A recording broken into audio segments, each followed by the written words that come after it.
हमारी बहुत ही प्यारी परवीन अकबर आपा हमारे साथ आज मौजूद है। फरहान नदीम साहिबा भी मौजूद हैं। हमारे साथ मौजूद हैं डॉक्टर सारा अली जो कि साइकोलॉजिस्ट है, और साथ में हमारे साथ इरम सलीम मौजूद है। जनाब मैच मेकर यानी कि ये रिश्ते करवाती हैं, और क्योंकि इनके पास भी जब ये भी आई एम श्योर कि जब इनके पास ऐसे रिश्ते आते हैं तो ये भी लड़कियों की काफ़ी ज़्यादा रहनुमाई करती होंगी, विच इज़ आई बिलीव बहुत ज़्यादा इंपॉर्टेंट है।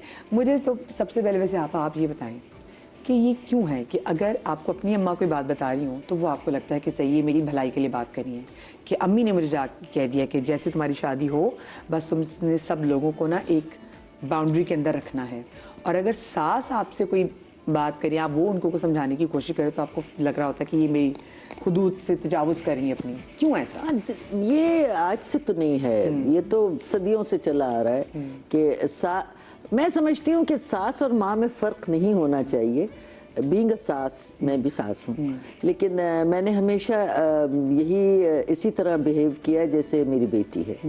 तो देखिए, स्पेस देना पड़ता है। ये सासें भी क्यों नहीं समझती कि आप किसी की बच्ची को ब्याह के लाएं, किसी की बच्ची है वो, तो आपका बिहेवियर उसके साथ बिल्कुल वैसा होना चाहिए जैसे अपनी बेटी के साथ होता है। सासों की भी गलती। लेकिन अगर आपको भी वैसे परवीन आपा अगर वो जो ना बिहेवियर जैसे राबिया के साथ था वो आपकी बहू के साथ होता तो आज वो एक्टिंग ना कर रही होती क्योंकि अपनी बेटी को तो आपने एक्टिंग नहीं करनी थी, 2 साल जाके देखिए थोड़ा सा एक कदम आगे होता है इंसान अपनी औलाद के लिए, और उसको क्योंकि बचपन से आपने ट्रेन खुद किया है, ट्रेन किया, तो आपको उसकी आदत का भी पता है, और आपको बहू का इतना नहीं पता होता कि वो किस माहौल में पली बड़ी है, उसकी तरबियत क्या है।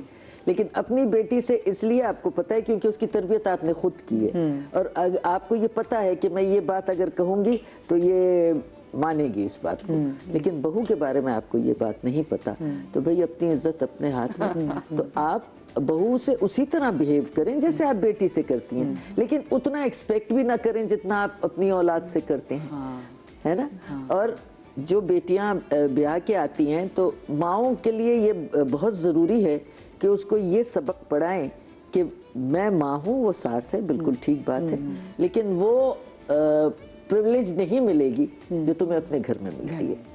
क्योंकि देखिए, मैं ये समझती हूँ कि लड़की की शादी किसी एक फर्द वाहिद से नहीं होती, शहर से 250 लोगों से हो जाती है, खानदान की। अब हर एक का मिजाज अलग होता है, सास का मिजाज अलग है, नंद का मिजाज अलग है, लेकिन कोशिश करनी चाहिए माँ बाप को कि अपने बच्चों की तरबियत ऐसी करें कि वो इतना ज़्यादा तफरीक ना हो उसमें, कि वो दूसरे घर अगर जा रही है तो उसमें इतनी तफरीक ना रखें। तो जैसे मैं कहती पहले ज़माने में, चले मैं कहती हूँ इस लिहाज से चीज़ अच्छी थी कि लोग प्लीज़ मुझे जज ना करें, मेरी थोड़ी सी ऑर्थोडॉक्स अप्रोच भी है कि आप बच्ची को बताएं कि बेटा देखो तुम्हें वहाँ जाके तुम्हें हर सूरत कोशिश करनी है। जैसे लोग कहते हैं ना कि जी पहले बेटा पहले 5 साल खामोश रहना। हाँ, लेकिन तो आजकल बहुत सारी और जगहें भी है ना सिखाने के लिए, सिर्फ माँ नहीं है। उससे जी एग्जैक्टली, तो उससे एटलीस्ट ये होता था कि आप हर तरीके से कोशिश करें कि आपकी निभ जाए, तो आप फिर उसमें एहतराम भी करें। आपको पता है कि अब तो मैंने इसी घर में रहना है, तो फिर आप वैसे एहतराम भी करते सास का। लेकिन आजकल समहाउ कुछ चीज़ें मुझे ये भी लगती हैं कि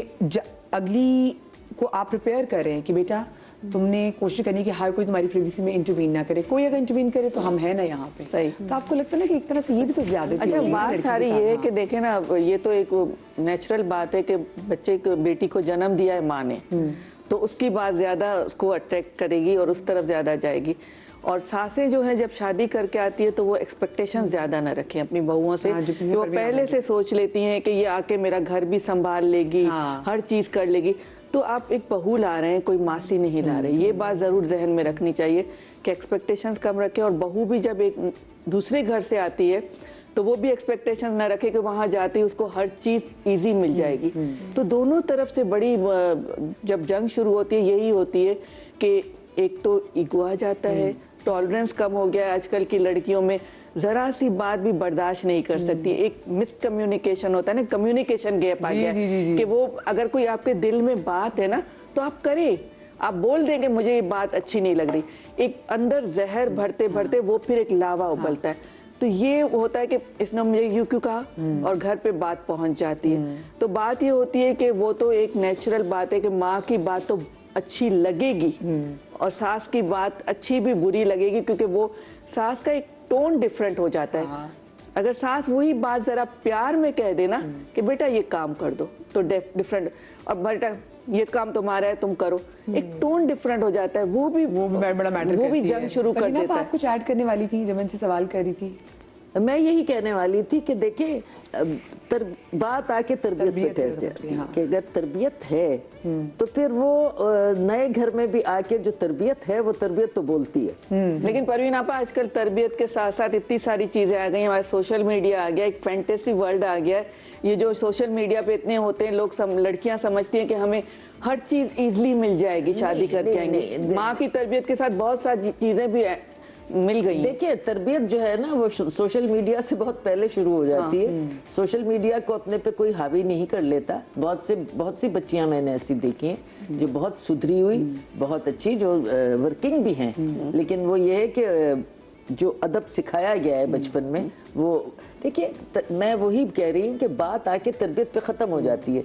तरबियत कोई जवानी में आके नहीं दी जाती, वो जब इस सिन में होता है या होती है उसको सिखाना शुरू कर देते हैं कि इस तरह आपके घर का माहौल, माँ बाप की अपनी क्या रिलेशनशिप है आपस में, वो बड़ा काउंट करती है। और कभी कभी लगता है परवीन आपा जो आपकी दादी की आपकी अम्मी के साथ जी हाँ, बिल्कुल बिल्कुल वो देखते हैं, बच्चे ये भी देखते हैं, बच्चे देखते और शायद वही परसेप्शन बच्चे बना लेते हैं। जैसे घर में अगर दादी और अम्मी के आपस में रिलेशनशिप अच्छा रही, या फिर वो औरत बच्ची देख रही हो कि मेरी दादी ने जिंदगी भर अगर मेरी अम्मी को, क्योंकि ऐसे हमने हाउस होल्ड देखे हैं कि उनका मिजाज मेरी अम्मी से कैसा रहा है, वो मेरी अम्मी को डांटती रही है, मेरी अम्मी ने कितना उनकी वजह से सफ़र किया है, मेरी अम्मी उनकी वजह से कितना रोई है, तो ना चाहते हुए भी वो लड़की अपने दिमाग में एक परसेप्शन बना लेती है उस औरत के लिए जो भी उसकी जिंदगी में नहीं आई, लेकिन उसे उसके घर ब्याह के जाना है। बिल्कुल। और हमेशा से ये रहा है कि औलाद जो है ना, देखिए माँ बाप बराबर होते हैं, लेकिन औलाद की फेवर हमेशा माँ के साथ होती है, क्योंकि उसका ज्यादातर टाइम माँ के साथ गुजरता है, बाप के साथ होती है माँ के साथ। माँ चाहे जैसी भी हो,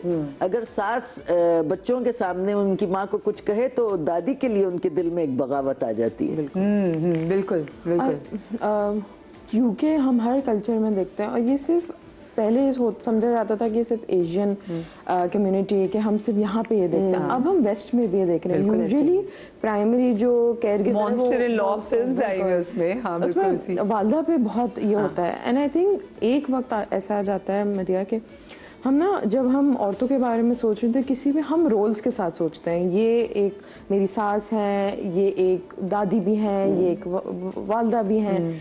हम ना इंसान की पहचान को पीछे रखना शुरू कर देते हैं। तो हम जब ऐसे घरानों में रहते हैं तो हम इंसान को उनके रोल के हिसाब से देखते हैं। तो जब आपस में लोग बातचीत कर रहे होते हैं तो सास और बहू के बीच में दरमियान हो रही, तो ये नहीं देखते कि वो दो मुख्तलिफ लोग हैं जिस वक्त बातचीत कर रहे हैं। और आपने बिल्कुल दुरुस्त बात की, और ये बहुत इम्पॉर्टेंट होता है कि हम जब बड़े हो रहे होते हैं, हमारे इर्द गिर्द के जो माहौल होते हैं, वहाँ के जो रिश्ते होते हैं, उसका एक बहुत गहरा असर होता है। हम ये नहीं कहते कि वो हमारी ज़िंदगी के फिर आगे जाके फ़ैसलों को इम्पैक्ट करता है।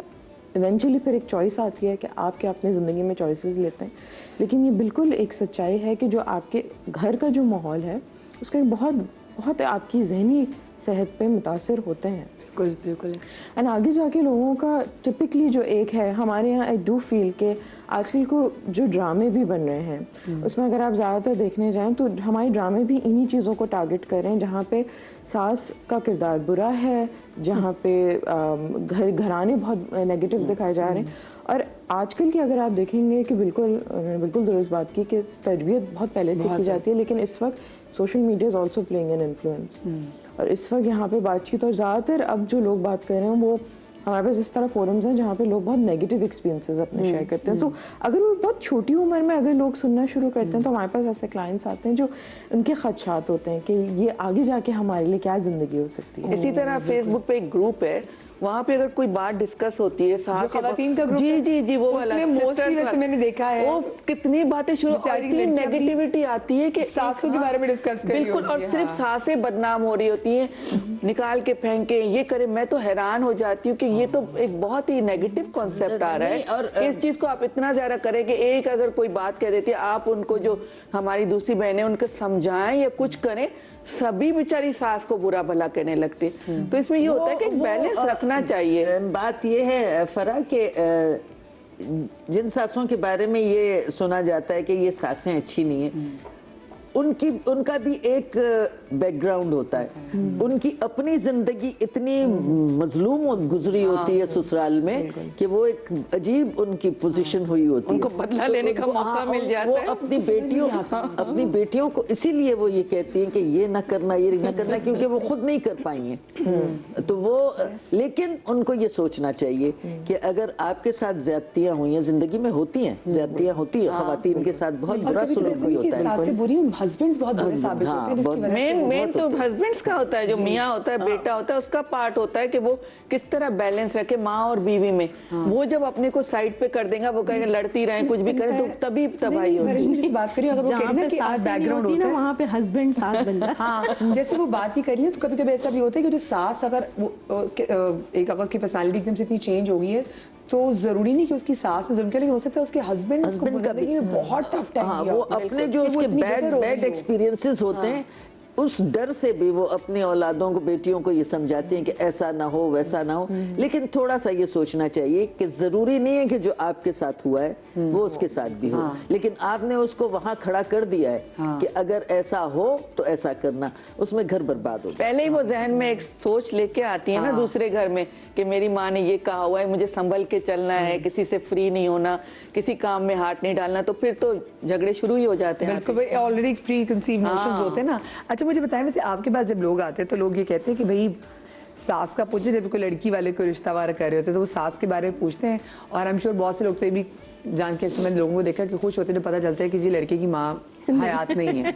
हाँ, ऐसी है मदिया। नॉर्मली मैं आपको बताऊं कि हमारे पास जिस तरह के प्रपोजल आते हैं, तो सबसे पहली डिमांड होती है छोटी फैमिली। छोटी फैमिली में आप कहाँ रह गए, 2 बहन भाई, माँ बाप, लड़का अलग हो गया, इतनी छोटी। अब मुझे बताएं, सब क्या अपनी फैमिली को मार देंगे? सबके यहाँ माशाल्लाह अफराद हैं, और वो खुद भी अगर आ रही है तो एक बड़ी फैमिली से आ रही है, लेकिन उन्हें सामने वाले में छोटी फैमिली, अपना घर, डिमांड। और ये भी होता है कि पहले से डिमांड ज्यादा ना हो, बच्चियों के बिल्कुल बहनें और माँ तो हो ही नहीं, माँ तो हो या नहीं हो तो वो तो खुद भी साइड कर ही देते हैं, उसमें इशू नहीं है। लेकिन यहाँ पे सबसे पहली डिमांड आती है कि छोटी फैमिली हो, लड़के का अपना घर हो, वेल सेटल्ड हो, और ये इतनी सारी डिमांड आती है कि आप पूरी नहीं कर पा रहे होते। हम परेशान हो जाते हैं कि ये आप लोग खुदारा अपनी डिमांड को कम करें।